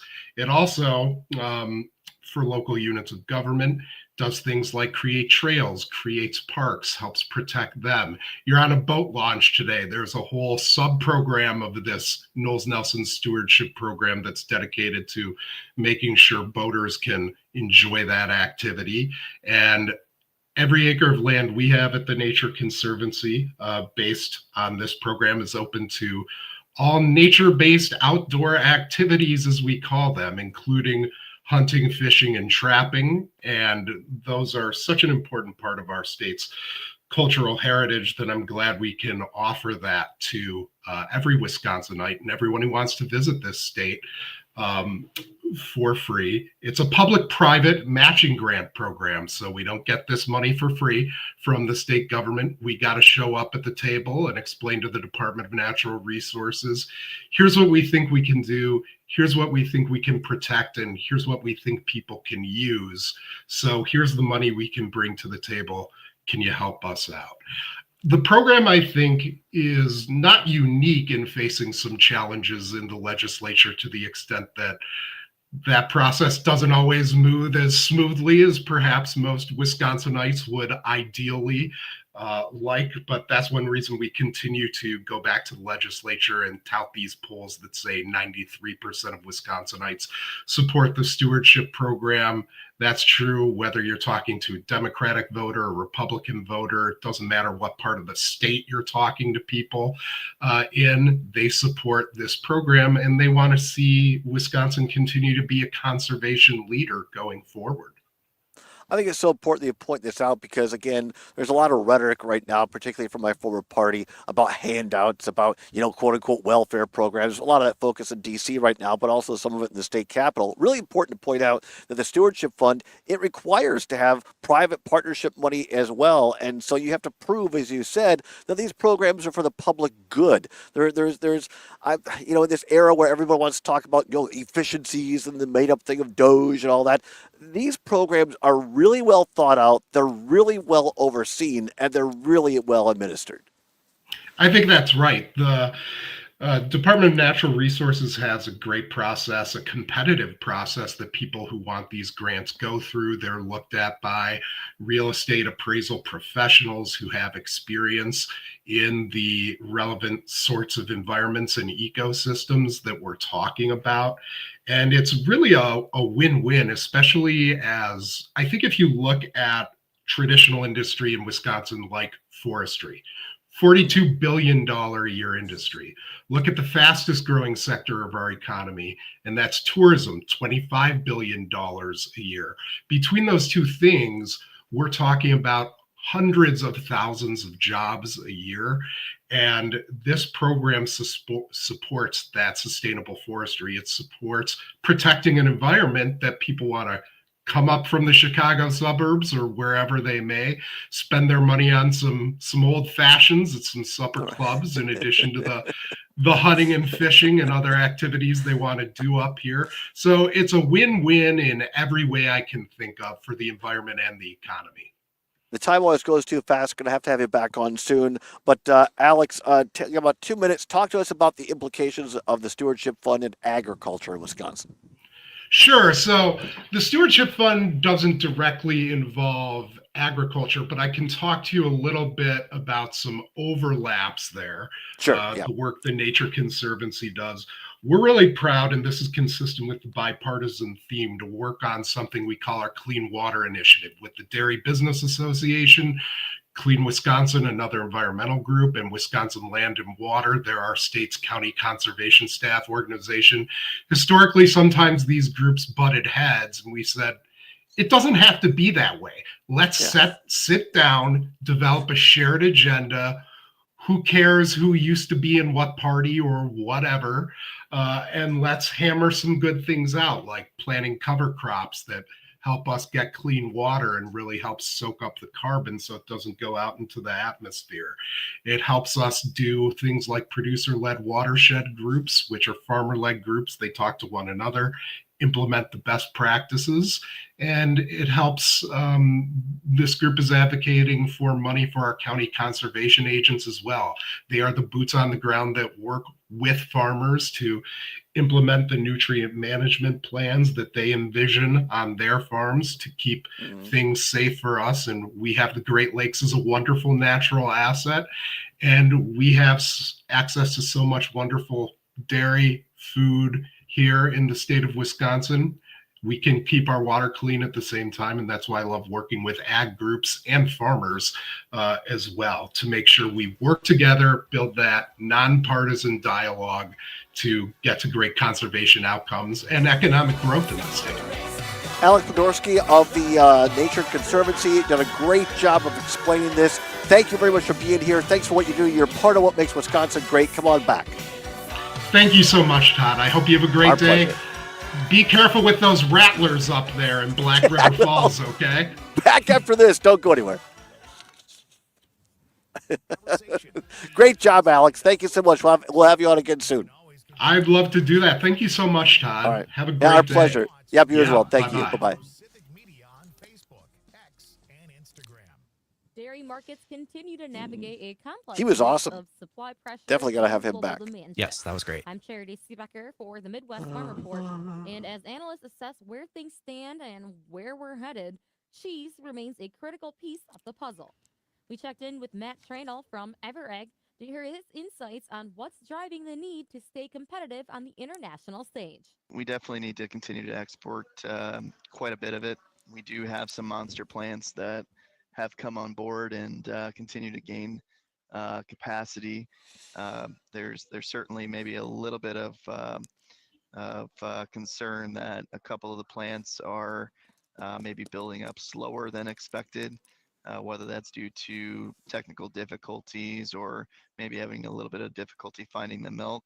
But every day and week and month that we move forward, these plants should continue to be producing more and more cheese that will be available to any end user. Once again, that's Matt Trandall joining us from Everegg. I'll have a look at your closing markets right after this. Giving back. It's at the heart of the Wisconsin farmer, and it starts with supporting the backbones of our community. That's why the Wisconsin Soybean Marketing Board invests in soy foam for our firefighters. Soy foam TF1122 is the first and only firefighting foam green screen certified at the gold level. As a PFAS-free firefighting foam, it's safe for you and the environment. A safe future for your community. Thanks to your soy checkoff. Learn more at wisoybean.org. Loss of appetite, drop in milk production, and dehydration are all key indicators of HPAI, or bird flu. This disease is a threat to cattle health and farmers' bottom line. Help protect your herd and reduce the spread by keeping animals hydrated and eating with BioVet. Bovine Gold Light provides key electrolytes for livestock, and our direct-fed microbial products support digestive health and appetite. Learn more at bio-vet.com. Innovation, that's BioVet. I'm Charity Seebecker. The phone for call the you might Midwest see Farm in there, Report with that a was look somebody at your asking closing for markets. Conrad. Cash corn So closed I at gave them the office phone 4.63, number. up 2 So cents. Conrad, if you're watching New this, crop look out. corn They're onto closed you. at Whatever you did. 3.25, down 2 1/4 cents. Cash beans closed at 10.67 1/2. That was up 4 3/4. And new crop beans closed at 10.55 1/4. For those of you who do not know who are watching, Conrad is the great producer for our excellent program Nightlight with Pete Schwaba from 6 to 8 p.m. on weekdays on the Civic Media Radio Network. Contract is trading Very at nice, very nice. 19.87 a hundredweight. That is up 24 cents. And July milk is trading at 19.98, up 33 cents. 40-pound block cheese closed at 1.94 3/4, up 1 1/4. And the double A butter closed up 2 cents and closed. I'm at sure it's all good 2.36 things. He probably 1/4. did nothing For the too Midwest illegal. Farm Report, I'm Charity Seebecker. Enjoying this local program? Find the complete Civic Media lineup at civicmedia.us or the Civic Media app. The sunshine has returned, finally, and more mild temperatures slowly creeping in. Highs today flirt with about 60, and we'll make it to the low 60s tomorrow. With the mid-60s expected to dominate the weekend, so does the sunshine. No chances of rain until late Memorial Day. I'm meteorologist Brittany Merlot. Right now, it's 55 degrees. Nightlight with Pete Schwaba. Last week, I asked if me swallowing like 100 mayflies on a walk breaks a fast, because I was doing intermittent fasting. 0.008 calories per fly. You are breaking a fast, though. Because Probably. It's not zero. It's not 0 calories. So you did. Well, that really sucks. I mean, don't get me wrong, they tasted good. Nightlight with Pete Schwaba. Weeknights from 6 till 8 on your local Civic Media radio station and on the Civic Media app. The Maggie Dawn Show. Richard Trent, the executive director of Main Street Alliance. This current tax code that they're trying to extend, 80+% of the benefit goes to the top 1% of earners. Yes. I did not misspeak there. This is not a game. Trump will tell you firsthand that he grew up believing there are winners and there are losers. This is an administration actively trying to create a... Thank you.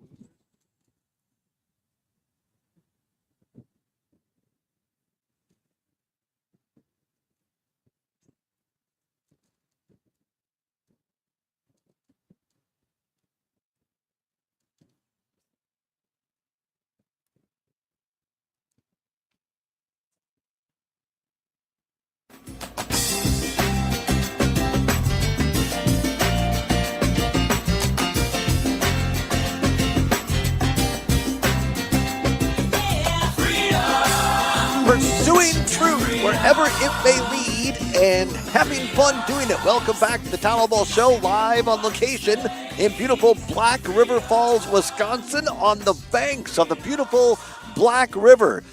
Check this out. If you have the ability to watch us on YouTube, Facebook, Twitter, Twix, whatever you want to call it, the visual. I mean, this is a picture-perfect day. As it's, I would say, well, I should just check here. Might as well not guess, right? That's why we have smartphones on us. 60 degrees, a beautiful, balmy, but it feels warmer because the sun's out. The wind's not too bad. And we are here on the banks of the Black River at the Mark Holmgreen Memorial Boat Launch, where we just had a pontoon boat go in Zommers behind us not too long ago here. And tomorrow, we'll see if the waters don't rise and the sunshine holds. We may well be on the SS Minnow, better known and captained by the great Pat Kreitlow. This is how good Pat Kreitlow is. Not only is he a former Democratic state legislator, not only was he a long-time news anchor of television in the Chippewa Valley, not only is he the host of Mornings with Pat Kreitlow here at Civic Media from 6 until 9, he also is a licensed cruise boat captain on Lake Wissota. And so we may be over there on Lake Wissota tomorrow with the show. It could be me, Kreitlow, James Kelly, and a cast of thousands on Lake Wissota tomorrow. So not going to want to mention, or not going to want to miss that. Tonight, a big shout out to my favorite youngest niece, Isabel. She's graduating from Eau Claire Memorial High School tonight. So Mom and I will be there.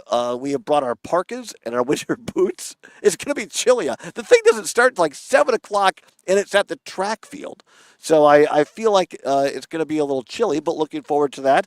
And staying around till Saturday because the party is on Saturday. So looking forward, and congratulations to Isabel. And congratulations to all of our high school and college graduates across the state of Wisconsin. It's always, this time of year is always filled with hopefulness, right? Lots of great graduation speeches. The world is your oyster. Get out there and seize the day. So congratulations to all those graduates across the state of Wisconsin. Okay, now it's 37 minutes past the hour of 3 o'clock. Time once again for What's Worse. Let's go.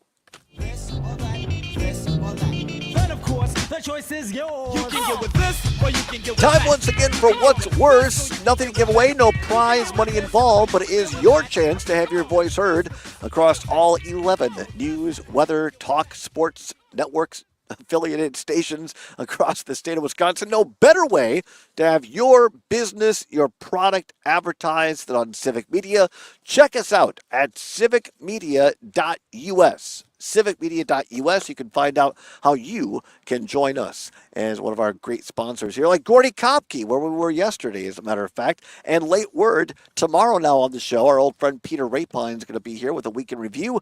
And also, one of the folks from the Wisconsin Badger Honor Flight, Brian, I believe is his name, he'll be here. And maybe a visit from our old friend Brady Ewing. So all kinds of great Exciting. things. Full day. And as well as being on a pontoon boat with Pat Kreitlow. So a jam-packed Friday. And we're giving away 4 tickets tomorrow all day long on Civic. 1 set of 4 tickets to a future Milwaukee Brewers game in those beautiful club level seats. Be listening from Pat's show all the way through Maggie's show for chances to win, including our show tomorrow. We'll give you a keyword. Download the Civic Media app so you can enter tomorrow. All right, here we go. As we said, timely indeed on the category today, because we're right next to the Black River here in Black River Falls, a beautiful body of water, part of what makes Wisconsin great. Today's category, what's worse, heights or water? Heights or water?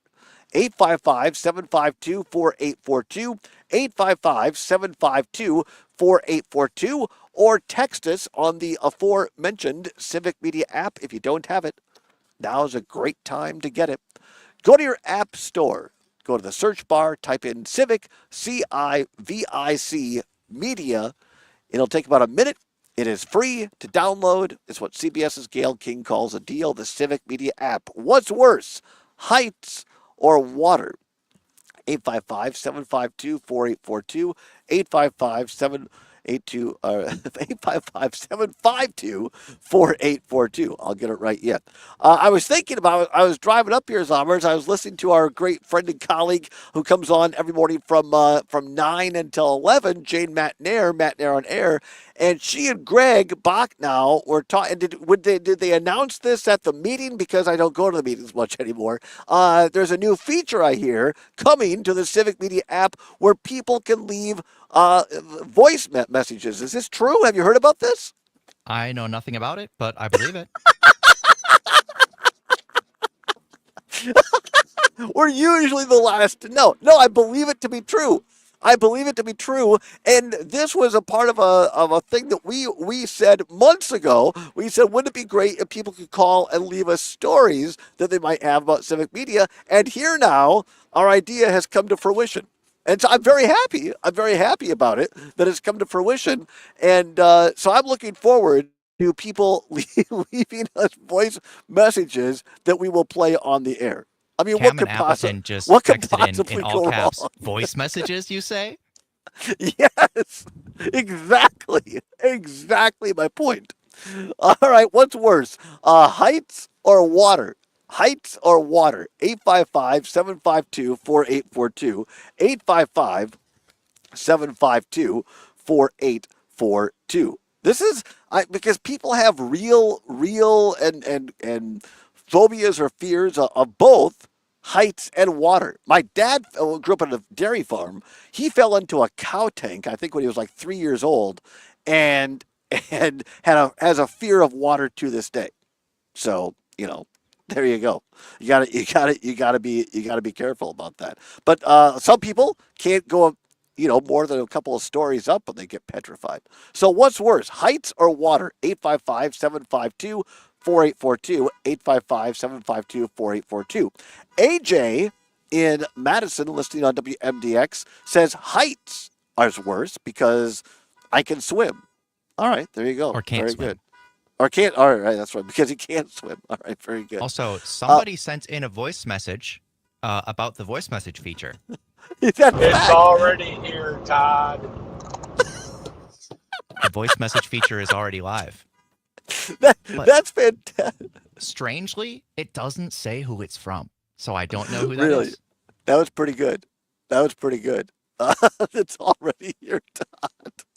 I didn't know this. And again, we should really start going to the meetings. But this is a lot. I think this will be a lot of fun. The people can call and complain. Now we can solicit voice messages.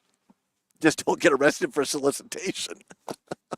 All right, what's worse, heights or water? Heights or water? 855-752-4842, 855-752-4842, or you can call us on or text us on the Civic Media app. Let's go to the phone lines.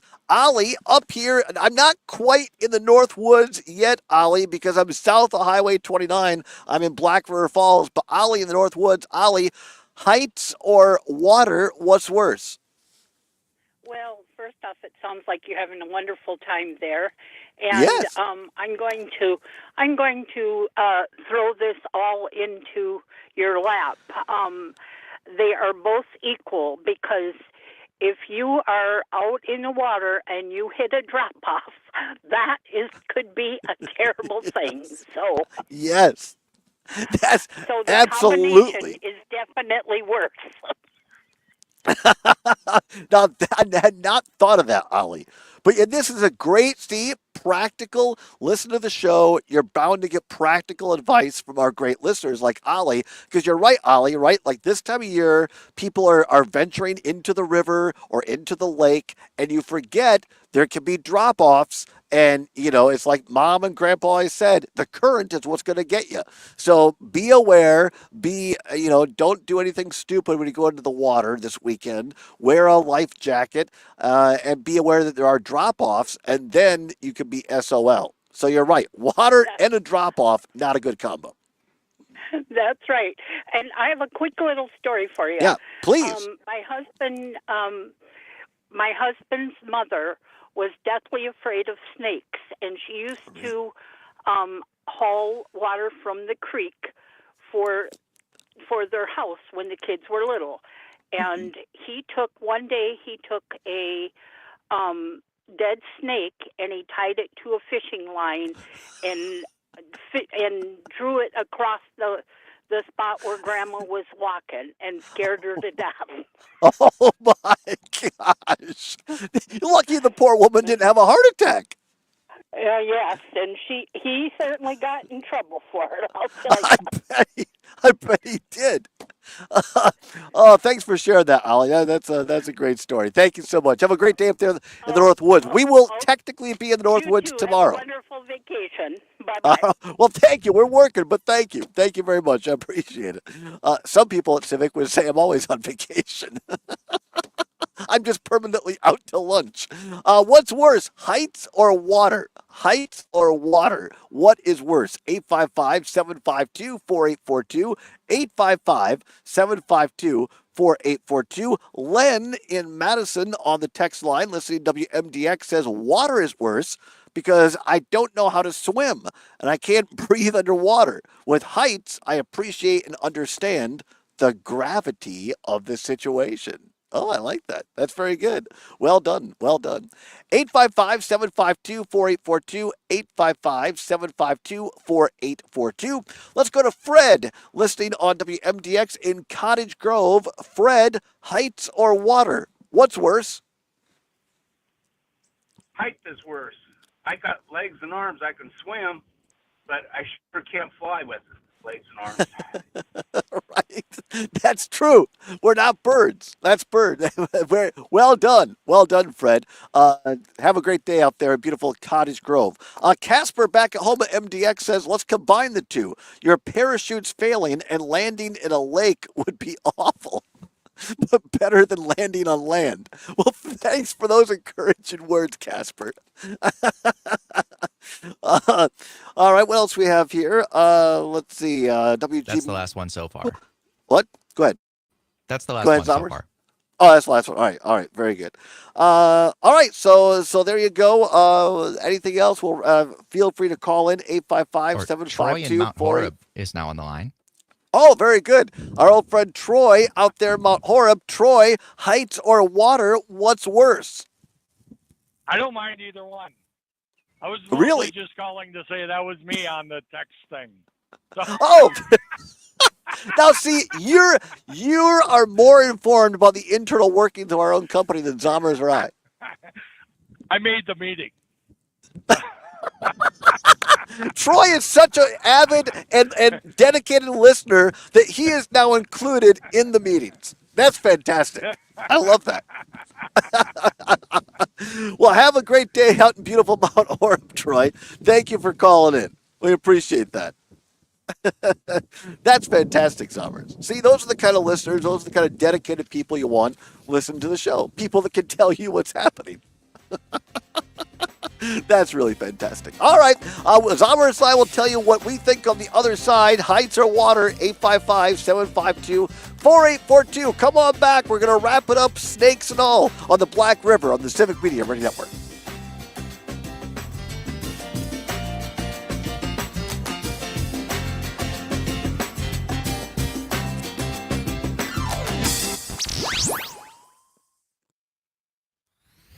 Reach, engage, grow with Civic Media. This has actually been a very Log on fun show. civicmedia.us/advertise. Yes, it has. And see, it's the unknown, Zommers, that makes it fun. We're back to taking turns. You never know. You never know what you're going to get. Oh, yeah, now That's right. cook. That's exactly right. Terry Barr says, Troy, he is hilarious and a friend from another station. Oh, really? I did. Troy worked in radio and broadcasting? Right. That's beside the point. I did not know that. You're hungry. Let's go. Yes. And we should talk about having some kids. Get in the car, Bob. Sugar River, Sun Prairie, Verona, New Glarus, and catering.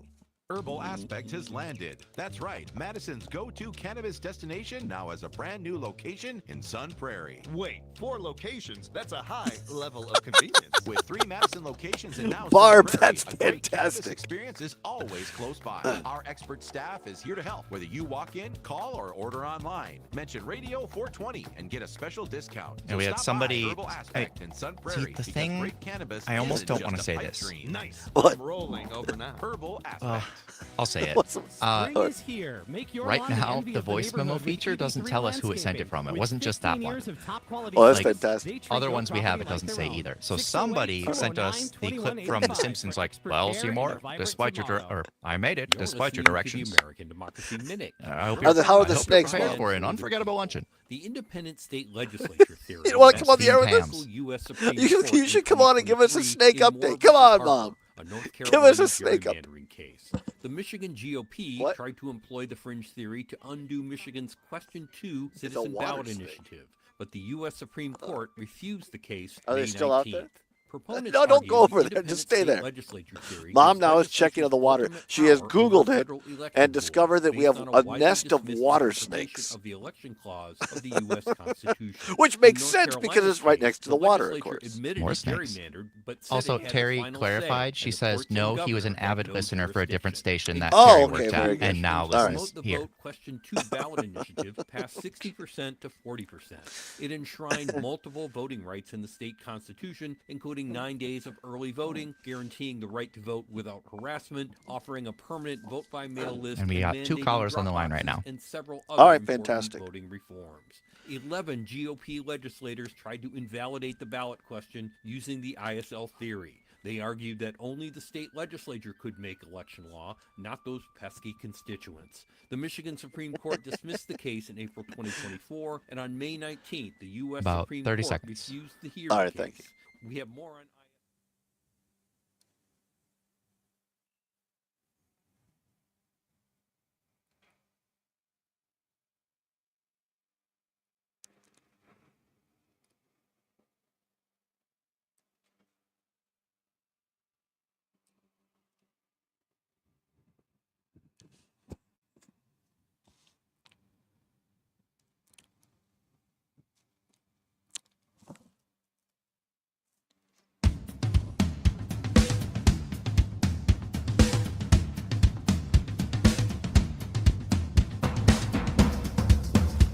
Welcome back to the Todd Allbaugh Show on the Civic Media Radio Network. We are live on location on the banks of the Black River in beautiful Black River Falls, Wisconsin here at the Mark Holmgreen Memorial Boat Launch. It is a beautiful day here. It is now 8 minutes before the hour of 4 o'clock, coming up at the top of the hour.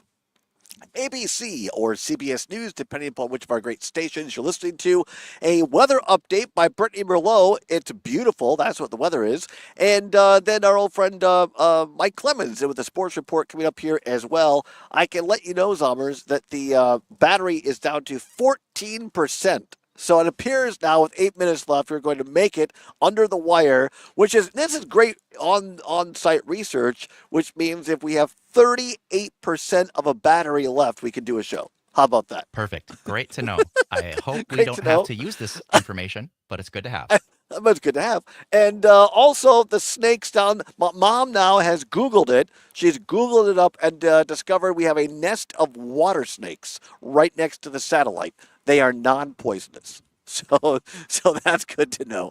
Nor are they By the venomous. way, this has been a fantastic show.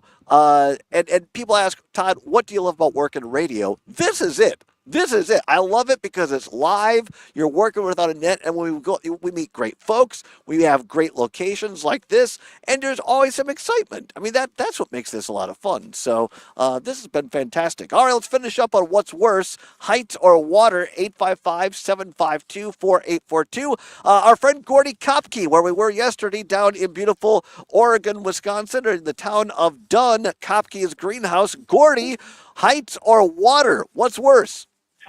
Well, as a person who has bird DNA in my genetic makeup, I was one time a licensed hot air balloon pilot. I also fly ultralights, and one of my favorite pastimes is hiking up in the Alps. So I'm not afraid of heights at all. Water, I never really learned to swim until I was about 20.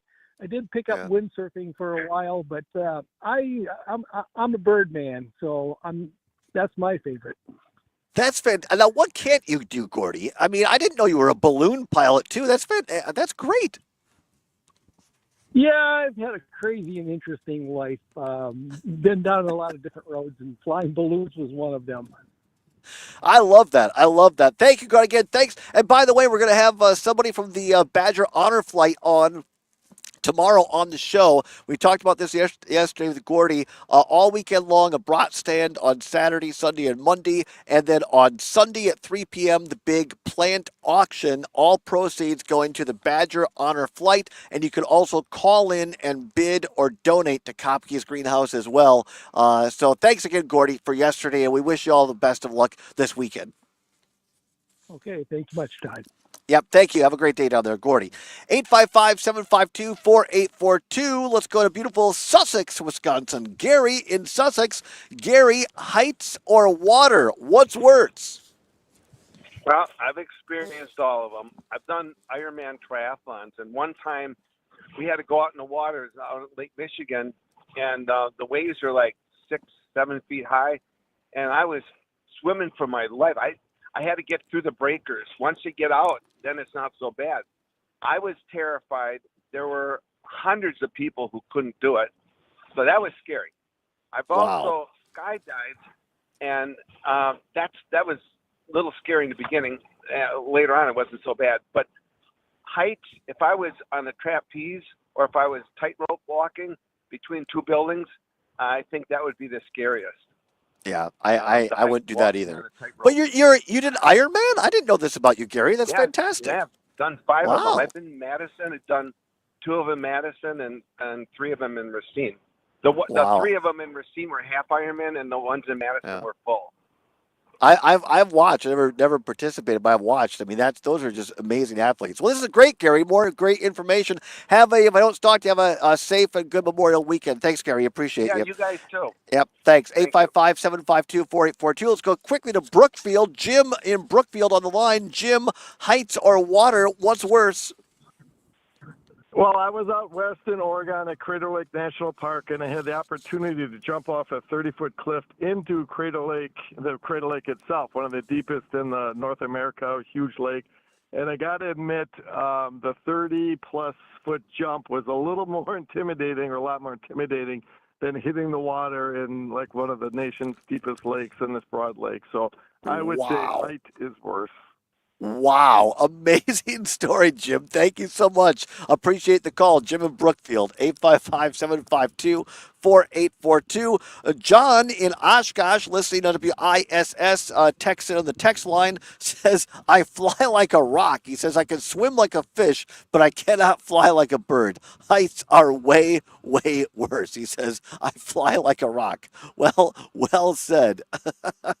Also, our new feature on the app, the voice messaging thing. Barb in Waukesha, listening on WAUK, says, guys, I've noticed the voice message at least a week ago. So Thank you, Barb. I appreciate that. Zommers, heights or water? What's worse? I think I gotta say for me that heights are worse.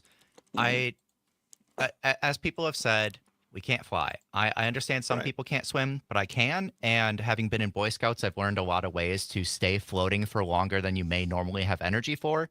So if I'm in deep water, I feel more confident that I can remain there until someone can rescue me. What about you? How many times have I been in deep water in my broadcasting career? Several.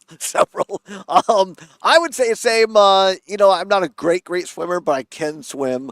I don't mind some heights, but like Gary or somebody said, the tight. I could never tightrope walk or anything like that. So I will say heights are worse. All right, Yeah, great show today. A great show today. James Kelly, thank you very much for being here from the TAP WCFW. Also, Alex Modorsky of the Nature Conservancy. Zomer is back home. And the great folks here at Black River Falls. Come up here. Enjoy the Black River. The snakes have held off, and we got 13% battery and no bird poop. So I'll call that a successful show. We'll see you tomorrow from Lake Wissota with Pat Kreitlow. Until then, Todd Allbaugh saying whatever you're fighting for, whatever you believe in, do not give up. Keep banging your drum. Maggie Dawn is next. Have a great day.